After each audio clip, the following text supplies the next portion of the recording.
Donk Nation, Jax and Janet's greetings and welcome to your daily dose of donkey with Ginger. It's your boy, the Viking Donkey, bringing you some nonsensical Steelers talk. Not by myself this weekend, though. I got Gingy here, ready to bring it in. Maybe we'll get another top five Steelers moment from someone other than myself. But Gingy, I'd be remiss if I didn't start this episode saying I am utterly saddened by the news of the loss of Stan Savern. As man, listening to him after every Steelers game just made it so much better, as he was such a great influential voice in Pittsburgh media and was such a great, honest opinion to hear about the Steelers, and always told it how he saw it. Mutant Gingy in the house, no doubt, Donkey. Voice of reason, great Steelers legend. For sure. Just he was the name, I guess, if you grew up watching a little like crappy things that they used to have as the sports hour back in the day on local TV. It was always awesome. Stan Savern hosting the desk. Absolutely. Before it was the Jerome Bettis show. That's what's on your crappy local TV now, Donkey, just so you know. Fair enough. My local TV definitely doesn't give me anything Steelers related, so we'll go ahead with that. But Gingy, not a whole lot has changed since the last time we talked in terms of the Steelers roster. Talks of potential Chase Young trades, bringing in for a look at or a look into some more inside linebackers, but not a whole lot going on unless there's something you want to talk about that I don't know about. How do we afford Chase Young? How do we do that? I think that would be an excellent asset. I think you and I have talked about him before. Some great depth, some youth up there, but how do you bring him on? Is that even realistic?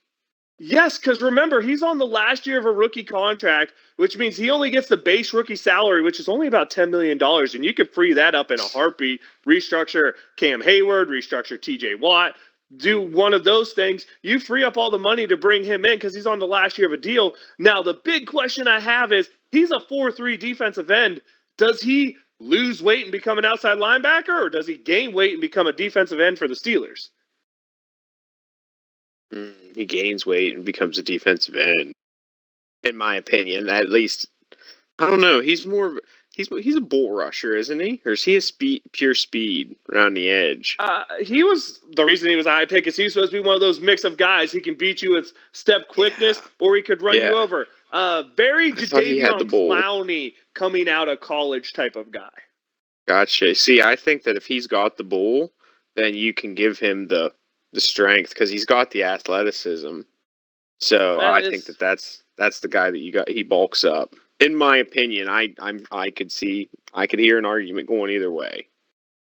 I see that going.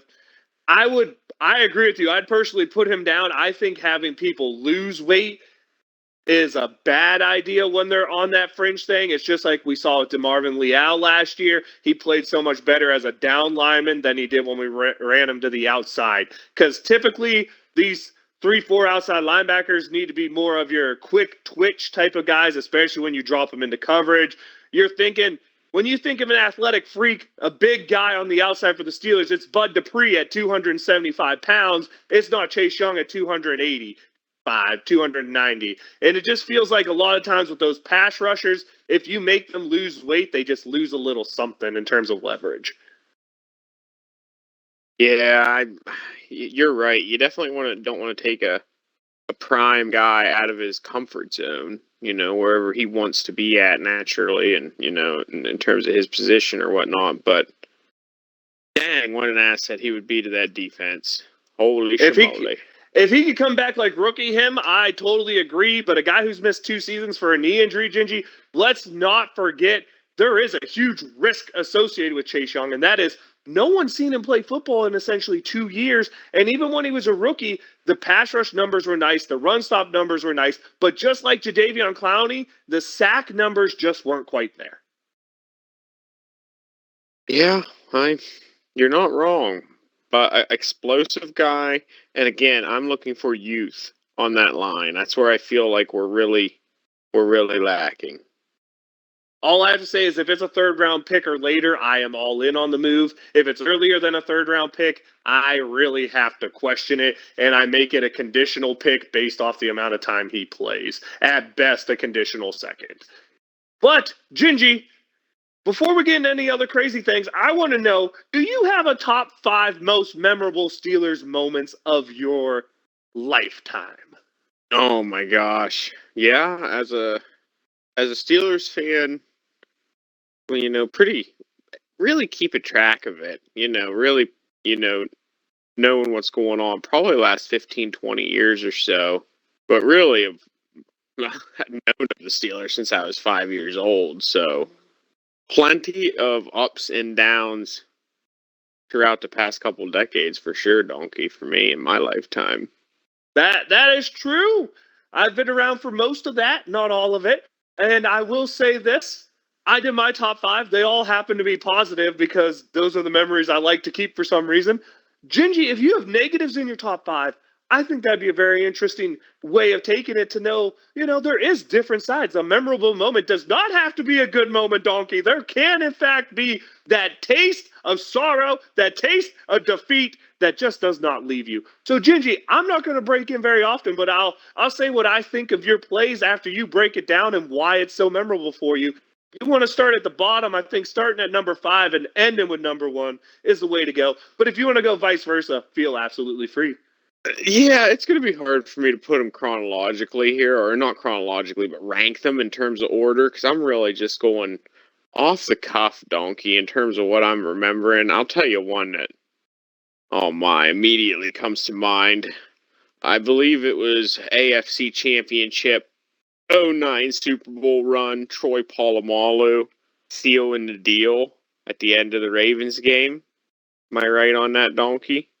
There is definitely That, an interception in Paul Muller's career. That was a huge one. And I do believe you are right. I'm not going to quote on the game and everything exactly, but definitely one to clinch a Baltimore game in the playoffs did happen.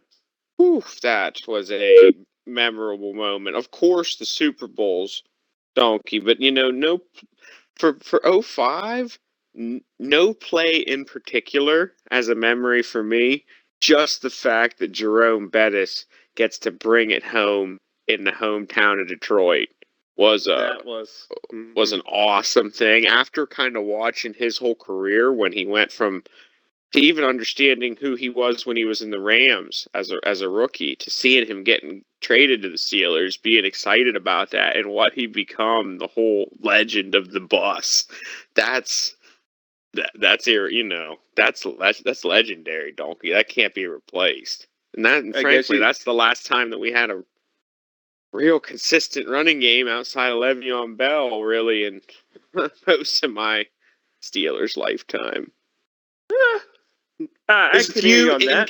There's a few Hey, you flashes take in there. away Mendenhall. Like, Mendenhall had a good 3-4 years. We just never gave him a second contract. But I see what you're saying. You're saying the longevity there of the bus career. The Super Bowl run that ends him in Canton. I'll give you that. It's not a single moment, but it is a singular thing because without that, he doesn't get to Canton. Without the Rams believing that Lawrence Phillips is the answer, which maybe he would have been if he wasn't such a crook, who knows? Maybe Lawrence Phillips was the answer, but getting Bettis in here, getting that run. But, Gingy, that run did have some remarkable plays. You talk about the tackle by Roethlisberger. You talk about the touchdown throw, Ward, Randall L out there. There were some remarkable plays out there done by that team. Absolutely. I agree 100%. But again, for me, just the moment of that whole culmination of Bettis' career up to that point, and being able to finish it off at his hometown with the Super Bowl win, the first Super Bowl win for the Steelers that I saw in my lifetime. So does this moment, which is the second one you've named, does this moment start at the Ben breaking down in the locker room, telling Bettis, come back one more time, we're going to win it for you? Is that where it started the previous season? Oh yeah. That whole saga all the way up to it. Yes, Donkey. That is what I'm talking about. Okay, fair enough. Jerome Bettis is one of my favorite Steelers of all time. Love a solid running game. Really miss that pounding era of football where those guys are running between the tackles, and they don't have to run 4.3 speed to do it. All right. Sometimes they just got to weigh 295 pounds and just hit you like a frickin' Mack truck. Okay. Get mixed with some decent speedbacks in there. Faxuli Parker, Amos Zaraway. Who's the guy that we got from Philadelphia that was there for a couple years? Deuce Staley. Deuce Staley. Yep, there we go.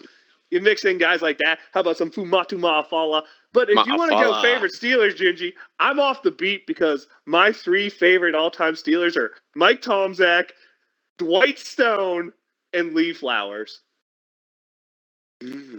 Dwight Stone.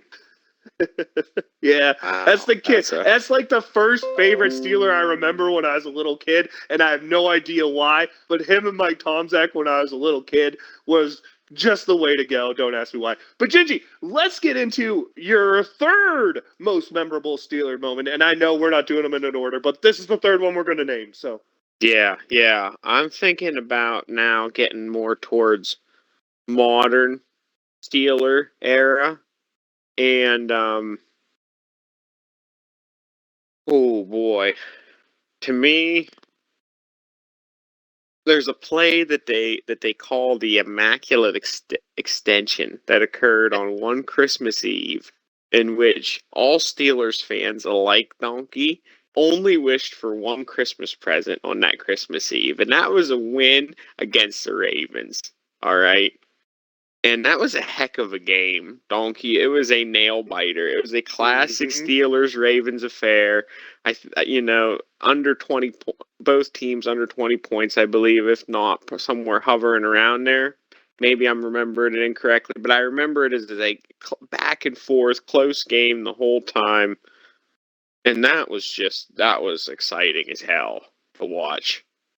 On the edge of my seat, for sure, Donkey.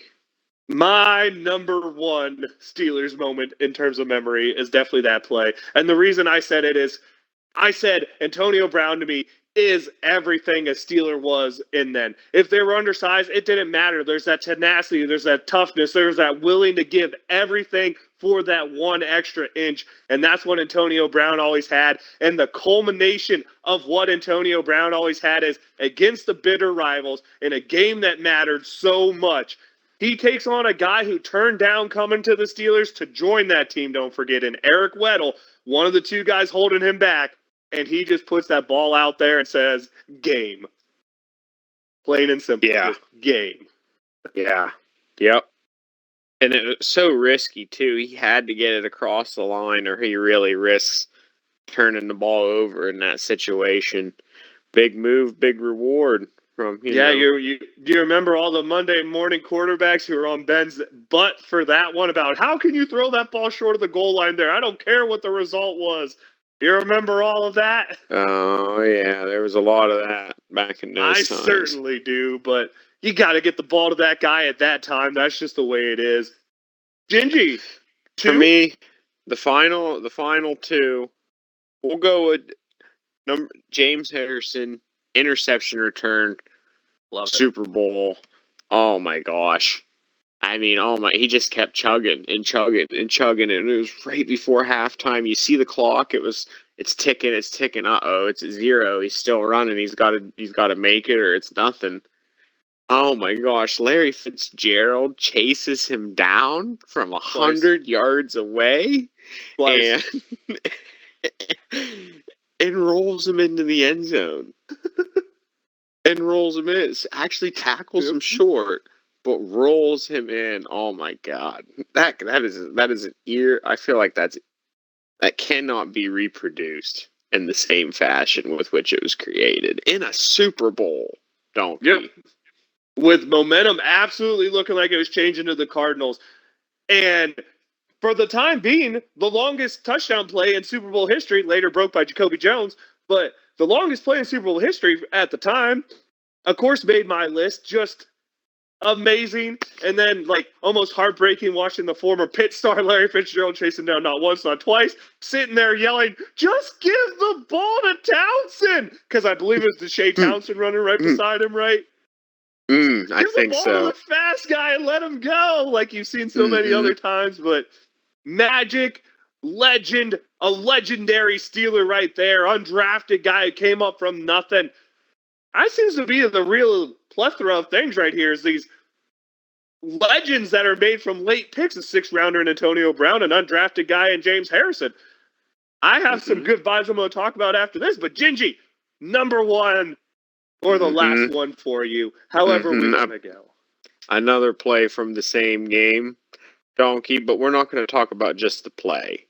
We got to talk about the build up to it. We're talking about the end of the Super Bowl versus the Cardinals, where we're hanging in there. We got ourselves a lead, and then just like all season, Kurt Warner to Fitzgerald, dagger. He just outruns the entire Steeler defense, gouges us right up the middle, which is a soft spot for us Steelers fans because we've been getting gouged up the middle for my whole life. Okay, the 2000s.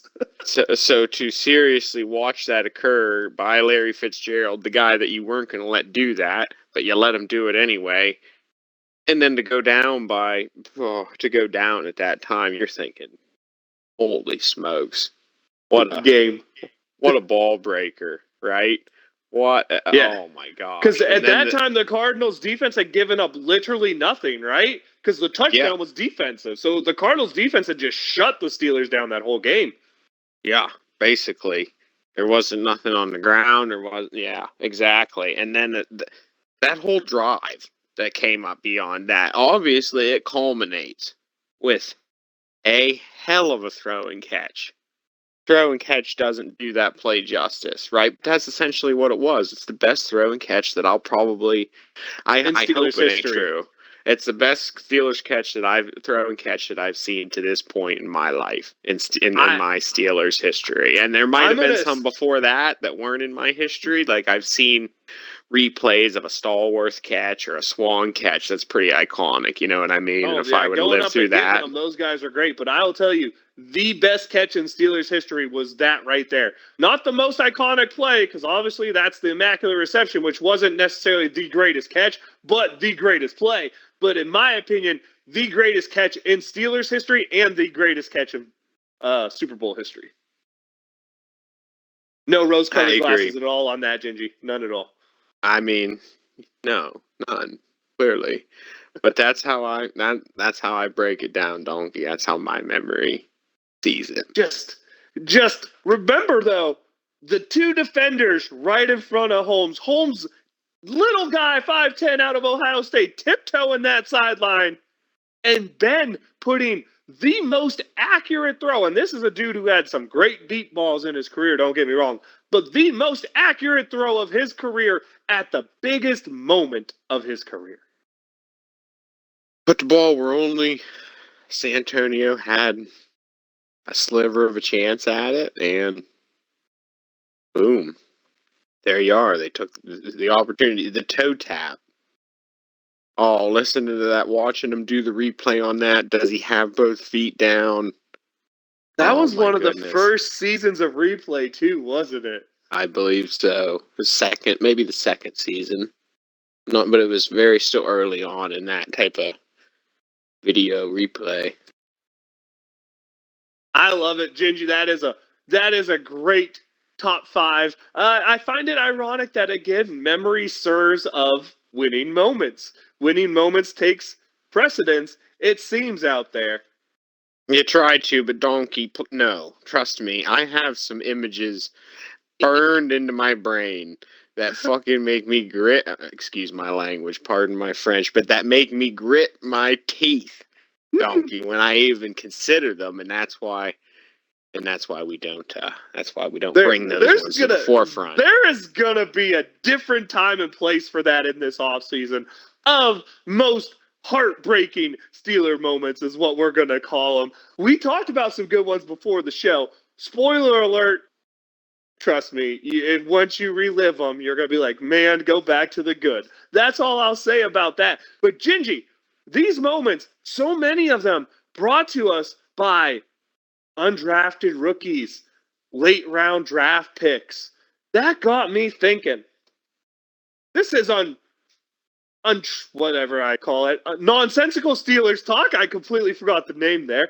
So let's get a little unhinged here, and let's just talk about something crazy that wasn't thought of at all. undrafted late round guys who are going to absolutely make this year memorable. My first pick, Jaylen Warren. Little guy is poised to break out. Absolutely. Coming back into OTAs, they said he's big, isn't he? He's got bigger now. Well, he's like big little guy. He's like MJ or Maurice Jones-Drew. MJD. Yeah, MJD. There we go. Yeah. Had to say the name to get the initials right. Well, I mean, if he bulked like 15 pounds, I mean, that might give him some definitely some diversity around between the tackles. It gives Donkey a little bit of concern because the dude had a little bit of fumble problems early in the year. And I'm not saying little guys with big biceps tend to lose the football, but little guys with big biceps tend to lose the football. Mm-hmm. But I'm expecting big things from him. I'm gonna be honest.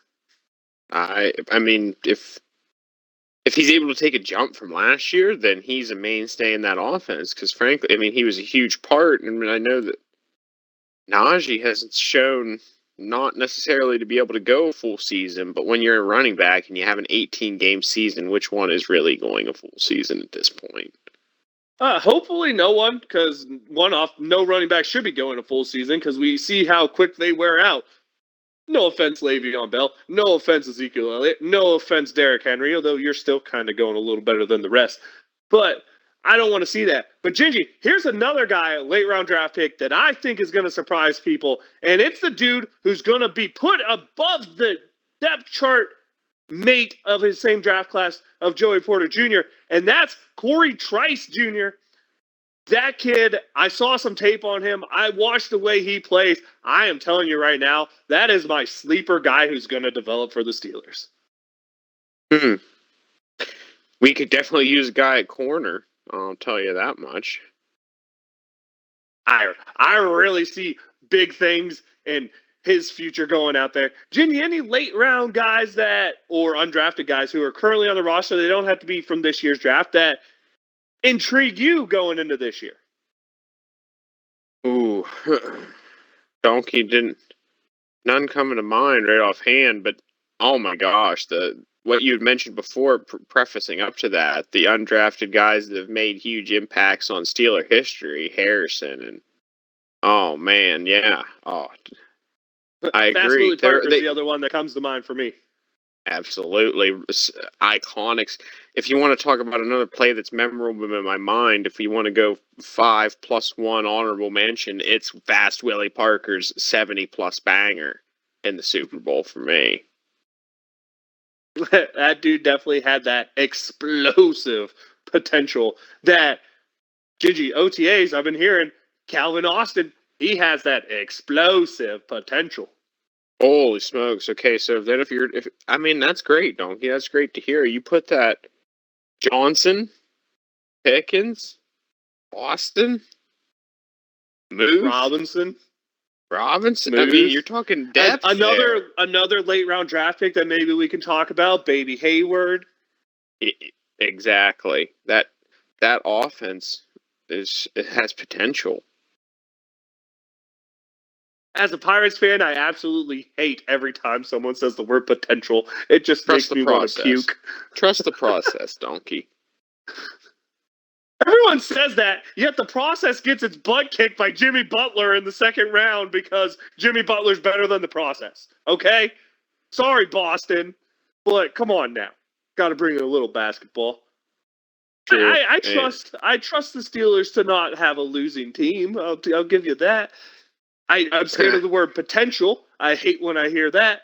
But I think we have a pretty formidable roster. A couple gaps still here and there. But some undrafted or late round guys I'm looking to explode onto the scene this year, Gingy. But really, I'm not sure if there's a whole heck of a lot of other football news going on around here. This time of year, it's all about speculation. I feel everybody's talking about who's going to OTAs and who isn't and why not. It's like soap opera city. So, I don't know. Gingy, yeah? Breaking news alert, just on Donkey's head. Not really breaking news. So, Dalvin Cook getting cut by the Vikings, right? Yeah. Okay, if you're forming a football team, would you ever draft a running back, or would you just sign one of these plethora of running backs who are available after their first contract that no one wants. I'm talking Dalvin Cook. I'm talking Ezekiel Elliott. I believe there's Jeff Wilson Jr. still out there. There's a bunch of guys who've had big years just last year who are available on the running back market right now because it seems like no one wants to give a running back a second contract anymore. Is there value in just avoiding the running back position and picking up the scrap heap guys? It's not out of the question. If your offense has other strengths where you don't need a superstar, quote unquote, game breaker, quote unquote, in that position, if you have other areas to supplement that, then yeah, you can have a role player, I think, in that position for $2 million rather than a Zeke or a Cook like that for 12 or 15. I hear that, but what I'm saying here is you're one of those teams who's looking at drafting a running back, let's say second, third round, because I think first round's asinine. If you're a team looking to do that, you deserve kicked in the nuts. Yes, I'm even talking about the Steelers here. Anyway, I'm talking if you're looking at a second or third round draft pick as a running back, but you know for a fact there's going to be cap casualties out there, do you even draft one? Or do you wait to see, hey, I'm going to pick up Ezekiel Elliott. Hey, I'm going to pick up Dalvin Cook. Hey, I'm going to trade for that last year of Derrick Henry's contract because everyone knows Tennessee did try to move him. Do you just sit back nowadays and say, if I'm going to draft a running back, it's going to be the fourth or later because I'm just going to pick up one of these veterans who gets cut? Because look at the next list of guys. You're probably going to be talking, heck, I think Leonard Fournette's still out there. That's a guy I wanted to mention. Leonard Fournette, all these guys who were first-round draft picks. So you have to think Alvin Kamara. There's talk New Orleans doesn't want him. McCaffrey got moved last year, although he got moved for a king's ransom. I'm still shocked about that. Neither here nor there. Do you just sit back now and no longer even think about an early round running back because you know there's going to be a veteran to fill that gap? And you can instead take, I don't know, an offensive defensive lineman, franchise building type of piece? So there's a lot to unpack there, Donkey. What I'm thinking about that is the problem with expecting or guaranteeing, quote unquote, one of those high producing, coming off of a rookie contract guys, being able to get one of those as cap casualties appears to be negotiation. Do you have leverage in a negotiation? Because those guys, Dalvin Cook, for example, right now is wanting 13 to 15, and he ain't gonna get it. Well, then what does a guy like that do? If you have leverage as a team to go negotiate that with that guy, you take the $8 million, or you end up like Le'Veon Bell. They can do that, but I'm just saying. I think the place where he's going to end up is more of a place that would attract him more than go after him. Like he would want to quote unquote play with somebody, and then he might negotiate his price to play with somebody that he likes to play with. That type of deal in terms of leverage as a team that's going to end up scooping up those high talent guys who they're able to actually negotiate with. Because I don't know if those running backs are going to. I have a feeling the way that position is going to start going a lot differently. Some of those guys are just going to start being done at 30, 29. They're going to what if they all start Barry Sanders in it? I think the league's already doing that for them. Look at the guys who can't get a second look at jobs. I mean, you're talking Ronnie Hillman had back-to-back 1,000-yard seasons. 2 years later, he's out of the league. Same with that other little guy, the undrafted dude that played for Denver for a couple years that went into the XFL. I talked about him earlier this year. Can't think of his name. Those guys are now being done at 29 years old. I mean, Ezekiel Elliott hasn't found a home yet. That's what I'm saying is there's backs out there to have it. For a team, the example I want to use this year is for Detroit, for example, picking at number 12, instead of taking Gibbs, who it seems like is only going to give you 4 years at best, because that's all running backs seem to give you is 4 years. So instead of taking 4 years of Gibbs at number 12 overall, why not draft an offensive tackle or a defensive lineman, a guy who's going to be there for 12 years, and then take a run at Dalvin Cook or Ezekiel Elliott after the draft Instead of wasting the 12th overall draft pick on a running back, get a guy who's going to give you very similar production. Now, maybe I'm wrong, and maybe Gibbs is that absolute game changer. Maybe he is Derrick Henry 2.0, right? So you have to take that into account. But even if he's Derrick Henry 2.0, is Derrick Henry 2.0 enough of an upgrade over Dalvin Cook, for example, that is worth the 12th overall draft pick? And that's where the question lies. I don't think you don't know the answer to that question, and are you willing to take that risk on that difference in value? Yes, because running backs in the first round are stupid. That's a lot of value. That pick is a lot of value. Oftentimes, the value of that pick turns out more than the value then you get. But sometimes, Donkey, you find a gem. I'm trying to think back to the. I'm trying to think back, Gingy, and maybe you have one in mind. I'm trying to think back to the last first round running back that came off the board where I'm like, wow, that dude was without a doubt the best running back in that class. Like most of them, I think of third rounders. Like even if you want to say Christian McCaffrey, you know who I remember from that draft class because I wanted the Steelers to draft him in the second round, the third round, and the fourth round was Alvin Kamara. That's the guy I remember from that class. I feel like it's Adrian Peterson. Fair. And arguably a different era of football, quite arguably there. And man, did he have a career, though. It's the last time I remember a dominant back who you knew was going to be the guy and came out and was the guy. But even more the guy than you thought he was going to be. Yeah, he was he was great. He was already grown at OU when he played there, but and the reason I give you him is he had 10 plus years. Like the other guys you think of is say what you want. Zeke was the guy for 4 years. Zeke was that top running back for 4 years, but it was only 4 years, you know? And now he's kind of he had a down year last year where he got outperformed by both his backups, and now he's a guy that nobody's really talking about. He's going to latch on somewhere, obviously, but you know, he's a guy who lost a lot of value out there. I agree. Running back position, weird position to go. Weird things happening. Gingy, any closing topics for you? Not too much else, Donkey. You're right. It's the off season. Not too much else happening.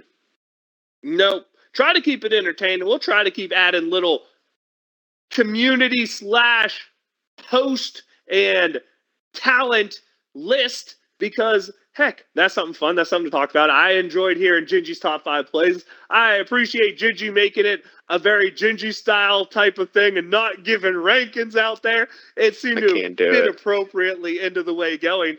But do we have any shout outs this week, Gingy? I know I have one. Just want to see if you got one first. Shout out. Are the Pirates still top of the Central? No, because they lost 5 in a row. They were last time I saw. Never mind. No shout outs. 3 at Chicago and 2 to Milwaukee. No shout outs. My shout out is going to be a 2-parter. Stan Savard, obviously, I tell you what, post-game talk's not going to be the same anymore, listening to the radio part. Still get Charlie Bash, though, so that's really awesome. And, of course, Father's Day is tomorrow. Got to give a shout-out to all the fathers out there, whether they're here with us today, in which case you can honor them, or in which case you just got to send your prayers and thoughts up to whatever afterlife you'd like to believe into or not believe into. Just give those good vibes to any fathers that are present, past, and heck, let's even say future fathers. You know what? We'll give you a shout-out, too, because someday you're going to be that position, and we hope that your kids give you the shout-out I'm giving now.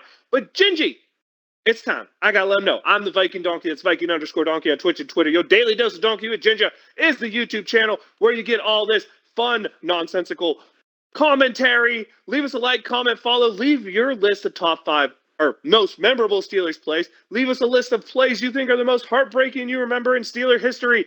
And we'll send it over to Gingy to let you know where to find him. Mutant Gingy in the house, hanging out, talking football. Holy smokes. Walk down memory lane today, Donkey. Thanks for that. Okay. I'll be thinking about maybe some of them less enjoyable plays for next week. Hang in there, folks. Wave them if you got them.